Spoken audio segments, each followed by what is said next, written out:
volta. Uma pausa rapidinha só para tomar uma aguinha e continuamos nossos estudos, né? Para poder cercar o edital de tudo e a gente conseguir a vaga tão esperada e tão sonhada. Então, a gente volta com a nossa aula com a tanatologia forense. A tanatologia forense já é um assunto também extenso, né, que ele tem um conteúdo bem pesado, com muitas informações, com muitos detalhezinhos pequenos, que não dá também para a gente ficar enrolando muito, né, e tem que saber, entender e saber para fazer na prova. Então, a tanatologia forense, ele começou lá na Grécia, com Deus, né, o deus Thanatos, que era filho da noite, irmão do sono.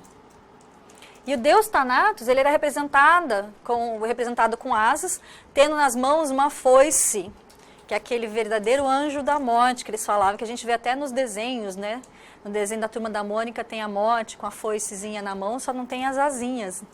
Então ele é representado como, junto com uma urna, e o conteúdo dessa urna era de uma provável, né, cinza de borboleta, porque a borboleta, ela significava a esperança de uma vida nova. E o deus Thanatos ia até lá para justamente levar as pessoas embora, porque era o deus da morte.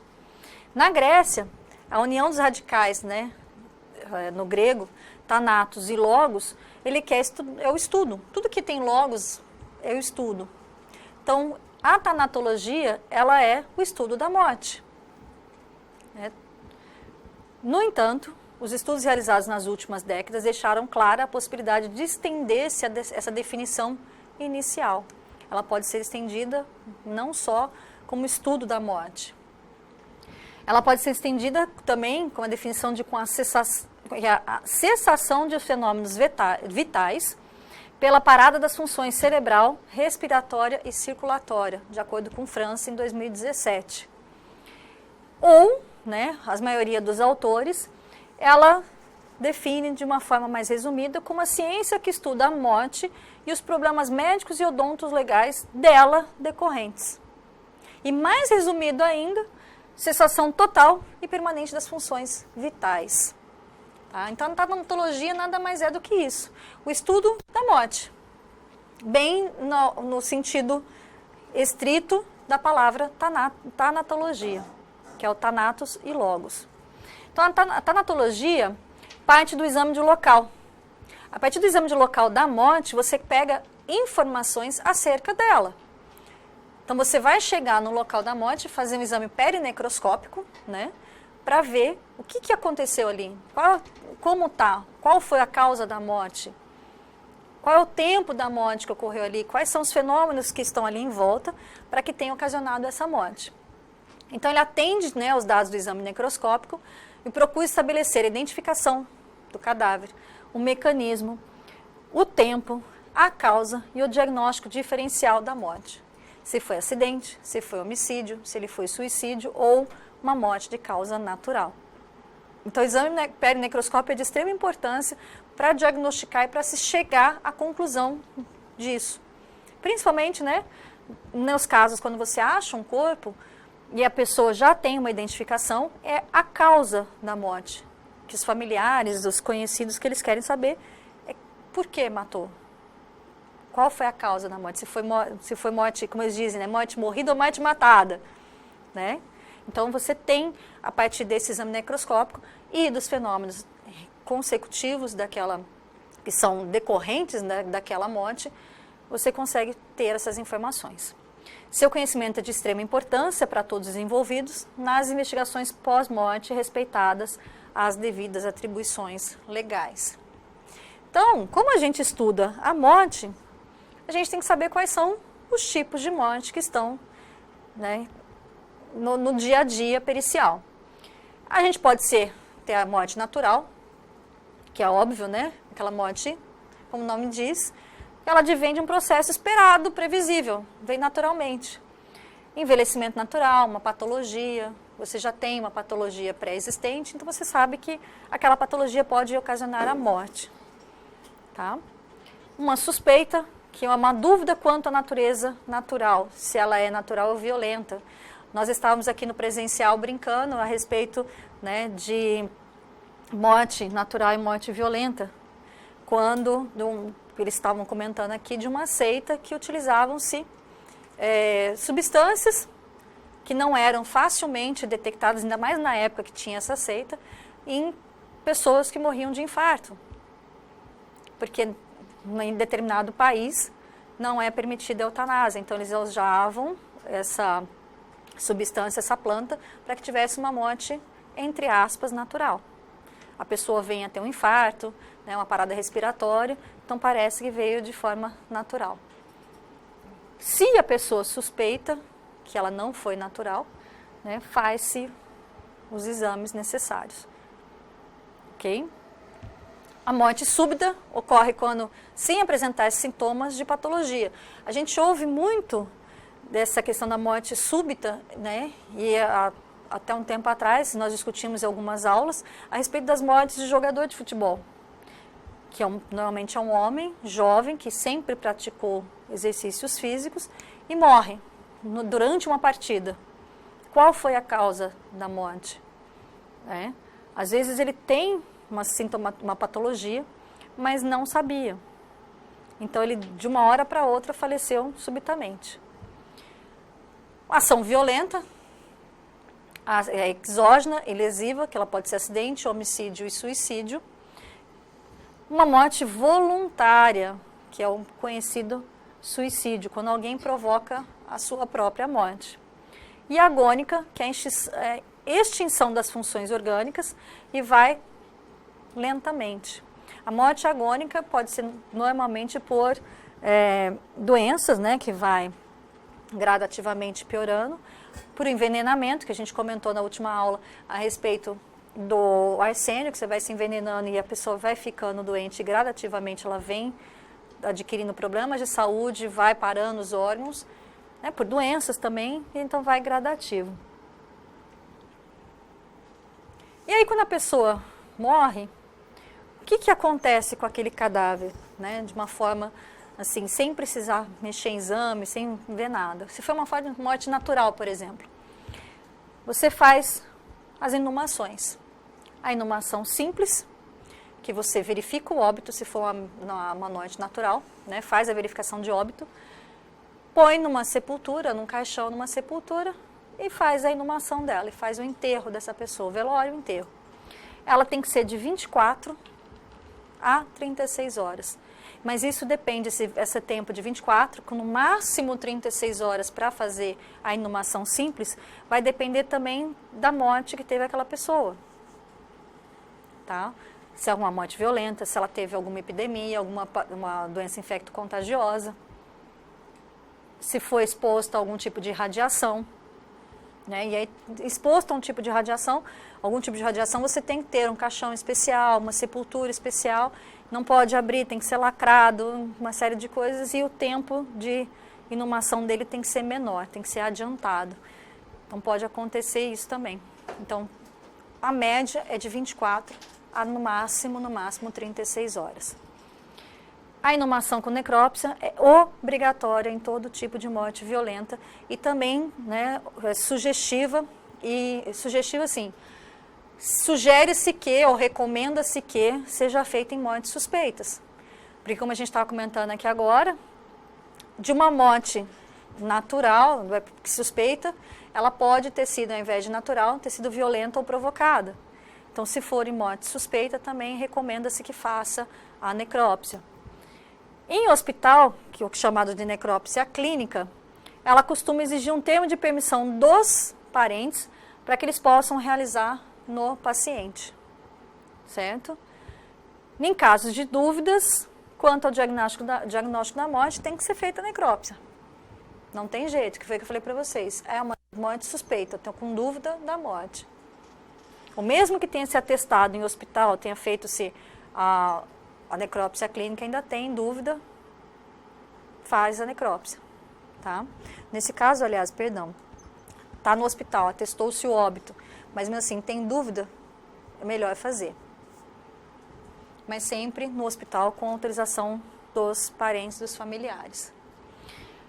A imersão, né, Quando você lê na literatura em respeito da imersão, eles falam que esse tipo de inumação, ele era, né, o destino do cadáver, ele era muito utilizado nas caravelas, quando vinham os escravos, ou mesmo quando vem da questão da imigração dentro de navios, e as pessoas faleciam, morriam dentro desses navios por alguma patologia, por alguma deficiência, né, de nutrição.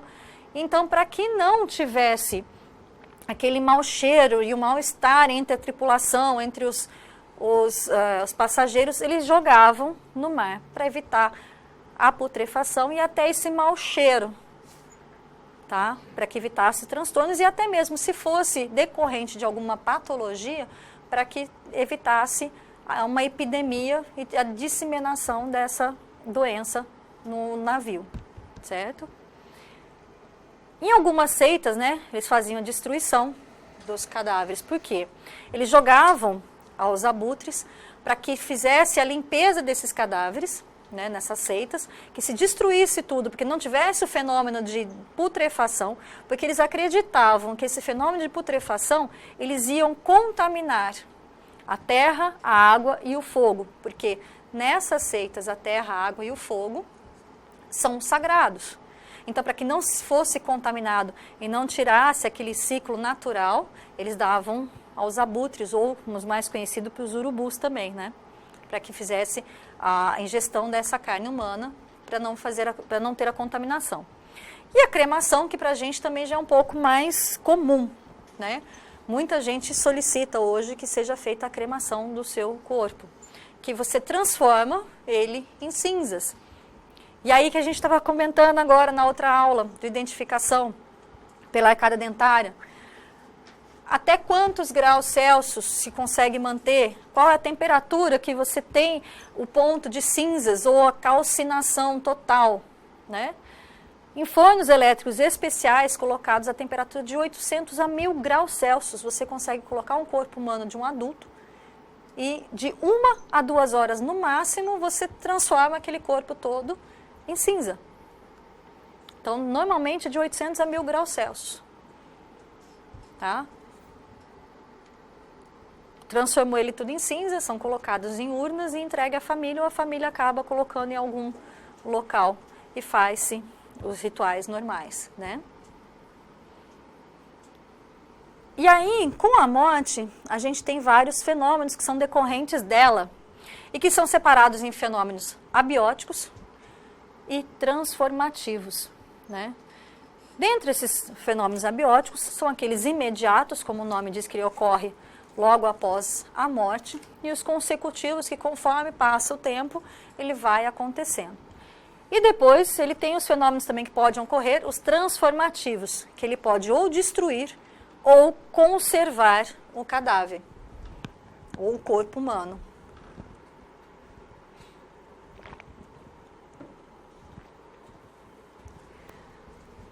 Então vamos começar, que essa é a parte mais interessante, que pode ser solicitada em concursos, principalmente de perícia, tá?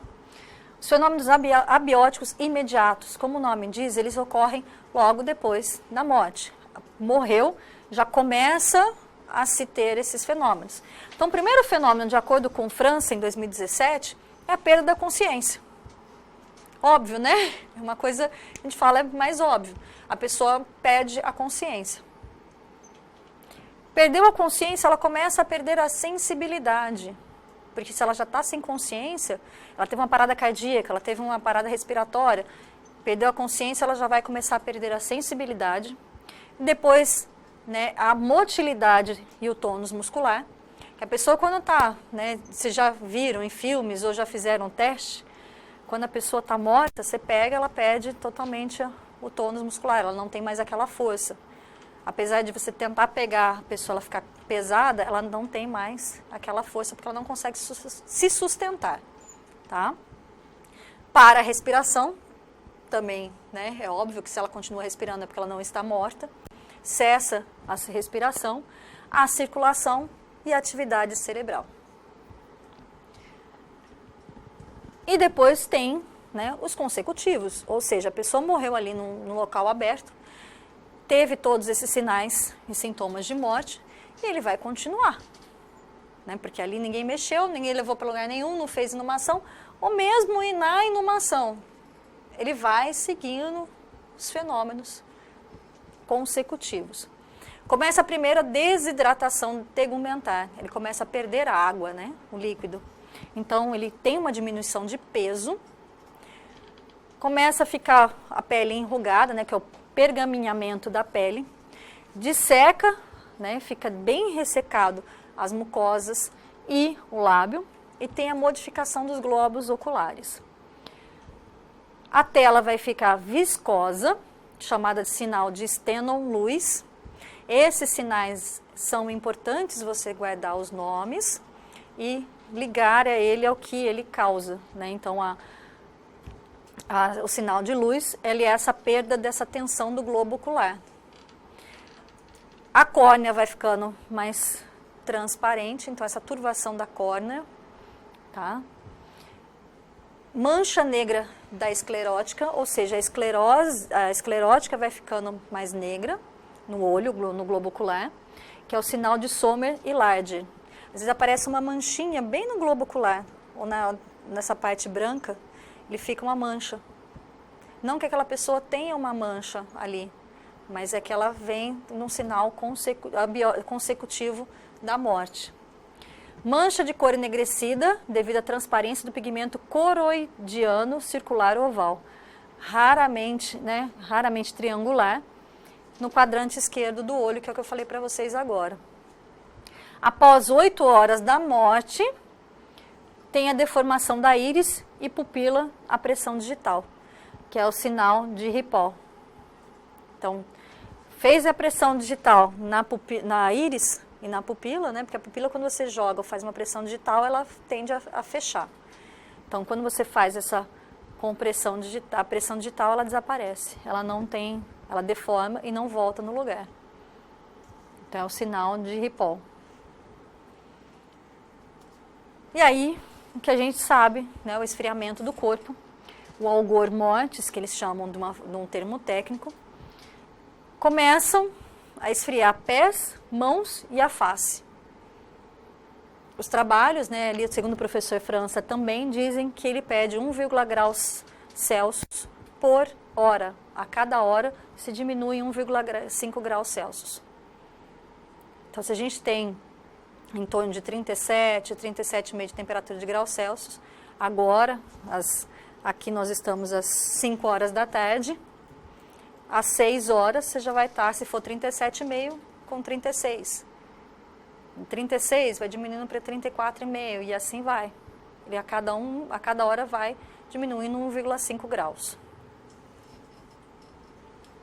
A gente tem os livores hipostáticos, que são as manchas de hipóstase cutâneas na pele, e começa também os livores viscerais, nos pulmões, depois no fígado, no rim, baço, intestino e no encéfalo.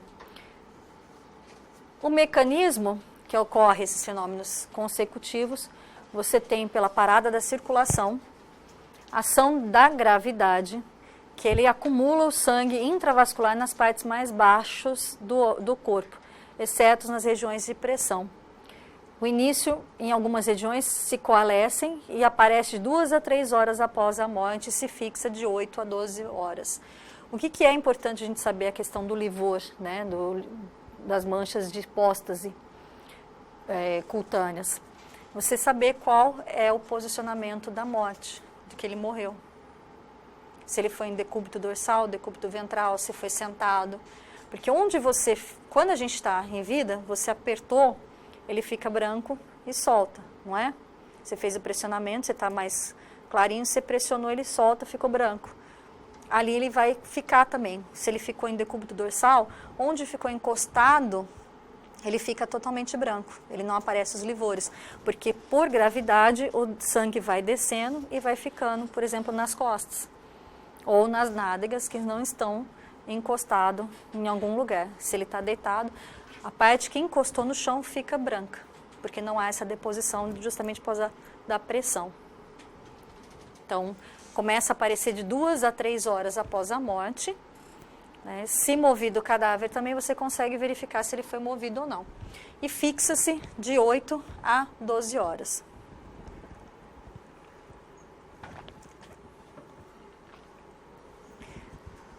Tem a rigidez cadavérica, né? Que ela vai ter um rigor mortis, né? Que ela é chamada como rigor mortis, que é essa rigidez cadavérica, que começa pela face, passando pela mandíbula e pescoço. O início de 1 a 2 horas após a morte e tem seu grau máximo em 8 horas. Mas depois essa rigidez cadavérica desaparece. Então ele fica extremamente rígido, né, começando de 1 a 2 horas após a morte, e 8 horas ele volta ao normal. Tá? Para quem depois do concurso ou quiser dar uma lida, tem um livro muito interessante de uma perita criminal, ou como eu disse, uma CSI nos Estados Unidos, que o livro chama-se Nunca Coloque a Mão de um Cadáver na Boca. Que ela conta como ela entrou na perícia criminal nos Estados Unidos, que é diferente de nós, lá eles não... Ela conta que ela não prestou um concurso público, né? A gente aqui presta um concurso público, lá ela se alistou, como se tivesse se alistado e passou. E ela, durante uma perícia, foi fazer a coleta da impressão digital no cadáver e ele estava extremamente duro já. Então ela não conseguia pegar a impressão, porque já tinha tido um resfriamento e um certo dessecamento das impressões digitais. E alguém falou para ela que se ela soprasse, ele ficava mais úmido, então ela conseguiria, porque a gente tem normalmente as glândulas sebáceas, você tem aquele suor, se ela soprasse no dedo, ela conseguia fazer melhor a coleta da impressão digital. E quando ela foi soprar, ele fechou e grudou na boca. Aquele dedo, aquele cadáver ficou dentro da boca, porque ela foi tentar tirar e como ele já estava com uma rigidez muito grande, né, ele ficou grudado. Por isso que ela fala que o nome do livro chama Nunca Coloque a Mão de um Cadáver na Boca. É bem interessante, eu falo que você fala o nome do livro, você fala, mas gente, por que será esse nome? E ela vai contando os casos. Então, para a gente que estuda, né, vocês que serão futuros peritos criminais, peritos legistas, é bem interessante você assistir, você ler o livro, que ela vai contando o que acontece no dia a dia pericial. Tá? Isso é bem interessante. E segundo França, por onde começa essa rigidez? Quais são os membros que vão ser afetados, em primeiro lugar? De 1 a 2 horas, na mandíbula e nuca. A mandíbula, segundo ele, é o primeiro osso que vai... É o osso, né? Que vai ficar rígido. Então, você não consegue fazer a abertura correta. Por isso, quando se necessita, que nós veremos, né, rapidamente na necrópsia, quando você precisa fazer uma necrópsia odontolegal e precisa ver os dentes, principalmente mandíbula, às vezes é necessário você serrar e remover a mandíbula daquele corpo para poder fazer os exames corretamente. Você não consegue fazer a abertura por causa dessa rigidez. De 2 a 4 horas nos membros superiores, de 4 a 6 horas nos músculos torácicos e abdominais, de 6 a 8 horas nos membros inferiores. E depois ele começa a fazer a destruição, né? A partir do momento que ele teve essa rigidez, a rigidez passou 24 horas, ela some, ela desaparece, já cessou todos os sinais de vida, né? Todos os sinais vitais, ele vai começar a se destruir. Ele vai começar a se transformar, aquele cadáver. Por isso que eles chamam de fenômenos transformativos, que são separados em destrutivos e conservadores, que dependendo do local, do tempo, né, da temperatura que ele estiver, é um fenômeno que pode ocorrer. Então, a primeira coisa é o fenômeno destrutivo, né, que ele vai logo após a morte, e se inicia com a destruição das células, seguida da composição dos tecidos e transformações morfológicas do corpo.